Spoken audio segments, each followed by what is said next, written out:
Hello friends, ಎಲ್ಲರಿಗೂ ನಮಸ್ಕಾರ. ಲಕ್ಷ್ಮಿ ಪಾಕಶಾಲೆ ಕಾರ್ಯಕ್ರಮಕ್ಕೆ ಸ್ವಾಗತ. ಇವತ್ತಿನ ದಿನ ನಾನು ರುಚಿಯಾಗಿ ನಾವು ಮನೆಯಲ್ಲೇ ಖಾರ ಪೊಂಗಲ್ ಮಾಡ್ಕೊಳ್ಳೋದು ಯಾವ ರೀತಿ ಅಂತ ತೋರಿಸ್ಕೊಡ್ತಾ ಇದ್ದೀನಿ. ಇದನ್ನು ನೀವು ಬೆಳಗಿನ ಬ್ರೇಕ್ಫಾಸ್ಟ್ಗೆ, ಮಧ್ಯಾಹ್ನದ ಊಟಕ್ಕೆ, ರಾತ್ರಿ ಊಟಕ್ಕೂ ಕೂಡ ರೆಡಿ ಮಾಡಿ ತುಂಬ ಒಳ್ಳೆ ಟೇಸ್ಟ್ ಕೊಡುತ್ತೆ. ಇದರ ಜೊತೆಲಿ ಚಟ್ನಿ ಕೂಡ ಮಾಡ್ಕೊಳ್ಬಹುದು. ತುಂಬ ಚೆನ್ನಾಗಿರುತ್ತೆ, ಚೆನ್ನಾಗಿ ಹೊಂದ್ಕೊಳ್ಳುತ್ತೆ. ರಾತ್ರಿ ಊಟಕ್ಕೆ ರೈಸ್ ಮಾಡಿದರೆ ರೈಸ್ ಜೊತೆಲೇ ಇನ್ನೊಂದು ಏನಾದರೂ ಸಾಂಬಾರು ಅಥವಾ ಬೇರೆ ಪಲ್ಯ ಮಾಡಬೇಕಾಗತ್ತೆ ನಾವು. ಸೊ ತುಂಬ ಕಡಿಮೆ ಸಮಯದಲ್ಲಿ ನಾವು ಈ ಖಾರ ಪೊಂಗಲ್ನ ತುಂಬ ರುಚಿಕರವಾಗಿ ರೆಡಿ ಮಾಡ್ಕೊಳ್ಬಹುದು. ಆರೋಗ್ಯಕ್ಕೆ ತುಂಬ ಒಳ್ಳೆಯದು. ಬನ್ನಿ ಹಾಗಿದ್ದರೆ ಇದನ್ನು ಮಾಡೋದು ಯಾವ ರೀತಿ ಅಂತ ನೋಡೋಣ. ಮೊದಲೇದಾಗಿ ಒಂದು ಪ್ರೆಷರ್ ಕುಕ್ಕರ್ ತೊಗೊಳ್ಳಿ. ಇದಕ್ಕಿವಾಗ ನಾನಿಲ್ಲಿ ಒಂದು 3 ಕಪ್ನಷ್ಟು ಅಕ್ಕಿ ಹಾಕಿದ್ದೀನಿ. 3 ಕಪ್ನಷ್ಟು ಅಕ್ಕಿಗೆ 1 ಕಪ್ನಷ್ಟು ಹೆಸರುಬೇಳೆ ಹಾಕ್ಕೊಳ್ಳಿ. ಹೆಸರುಬೇಳೆನ ಸ್ವಲ್ಪ ಬಿಸಿ ಮಾಡಿಬಿಟ್ಟು ಹಾಕ್ಕೊಳ್ಬೇಕು. ಇದಕ್ಕಿವಾಗ ನೀವು ಅಕ್ಕಿ ಮತ್ತು ಬೇಳೆ ಸೇರಿಸ್ಬಿಟ್ಟು 4 ಕಪ್ ಆಗಿದೆ. ಈ ಕಪ್ಪಿಂದ ನಾನು 4 ಕಪ್ನಷ್ಟು ಅಕ್ಕಿ ಮತ್ತು ಬೇಳೆಗೆ ಒಂದು 12ರಿಂದ 13 ಕಪ್ನಷ್ಟು ನೀರು ಹಾಕ್ತಾಯಿದ್ದೀನಿ. ನೀರು ಜಾಸ್ತಿಯಾಗಿ ಹಾಕ್ಕೊಳ್ಬೇಕು. ಸ್ವಲ್ಪ ಇದು ಕಿಚಡಿ ಟೈಪ್ ಆಗುತ್ತಲ್ವ, ಸೊ ಹಾಗಾಗಿ ನೀರಿನ ಅಂಶ ಜಾಸ್ತಿ ಬೇಕಾಗುತ್ತೆ. ಇದಕ್ಕಿವಾಗ ಒಂದು ಚಿಟಿಕೆಯಷ್ಟು ಅರಿಶಿನ ಪುಡಿ, ನಂತರ ರುಚಿಗೆ ತಕ್ಕಷ್ಟು ಉಪ್ಪು ಹಾಕ್ಬಿಟ್ಟು ಚೆನ್ನಾಗಿ ಒಂದು ಸಲ ಮಿಕ್ಸ್ ಮಾಡ್ಕೊಳ್ಳಿ. ಅದಾದ ನಂತರ 1 ಚಮಚದಷ್ಟು ತುಪ್ಪ ಕೂಡ ಸೇರಿಸ್ಕೊಳ್ಳಿ. ಇದ್ರ ಜೊತೆಯಲ್ಲಿ ತುಪ್ಪ ಮನೇಲಿದ್ದರೆ ಹಾಕ್ಕೊಳ್ಳಿ, ಇಲ್ಲ ಅಂತಂದರೆ ಸ್ಕಿಪ್ ಮಾಡಿದರೂ ಕೂಡ ನಡೆಯುತ್ತೆ. ಇದನ್ನಿವಾಗ ಮೇಲ್ಗಡೆ ಮುಚ್ಚಿಬಿಟ್ಟು ಒಂದು 4 ವಿಸಿಲ್ ಕೂಗಿಸ್ಕೊಳ್ಳೋಣ.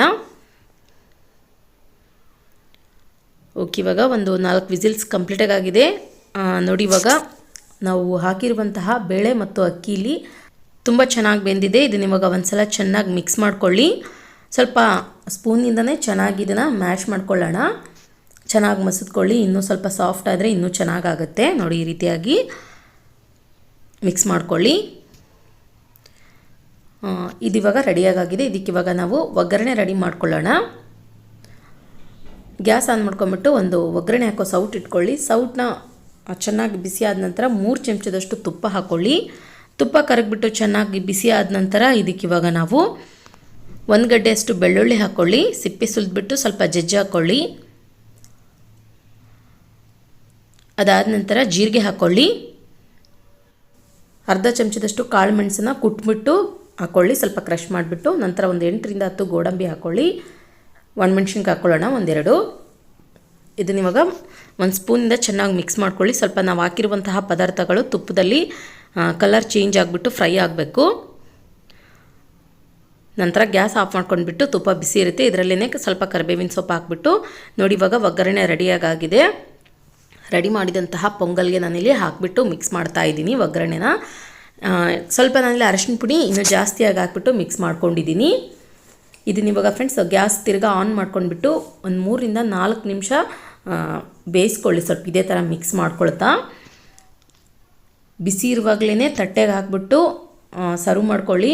ಇದ್ರ ಜೊತೆಲಿ ಮೇಲ್ಗಡೆ 1 ಚಮಚ ತುಪ್ಪ ಮತ್ತು ಸೈಡ್ಗೆ ಶೇಂಗಾ ಚಟ್ನಿ ಇದ್ದರೆ ಇನ್ನೂ ಚೆನ್ನಾಗಾಗುತ್ತೆ ಟೇಸ್ಟ್. ಬೆಳಗಿನ ಬ್ರೇಕ್ಫಾಸ್ಟ್ಗೂ ಕೂಡ ತುಂಬ ಒಳ್ಳೆ ಡೈಜೆಷನ್ ಫುಡ್ ಅಂತಲೇ ಹೇಳಬಹುದು. ಓಕೆ ಫ್ರೆಂಡ್ಸ್, ನೋಡಿದ್ರಲ್ಲ ಯಾವ ರೀತಿಯಾಗಿ ನಾವು ತುಂಬ ಸಿಂಪಲ್ಲಾಗಿ ಈಸಿಯಾಗಿ ಮನೇಲೇ ಖಾರ ಪೊಂಗಲ್ ರೆಡಿ ಮಾಡ್ಕೊಳ್ಳೋದಂತ. ನಾನು ಮಾಡಿರೋ ಈ ರೆಸಿಪಿ ನಿಮಗೆ ಇಷ್ಟ ಆಗಿದ್ರೆ ಪ್ಲೀಸ್ ಲೈಕ್ ಮಾಡಿ, ಶೇರ್ ಮಾಡಿ, ಕಮೆಂಟ್ ಮಾಡಿ.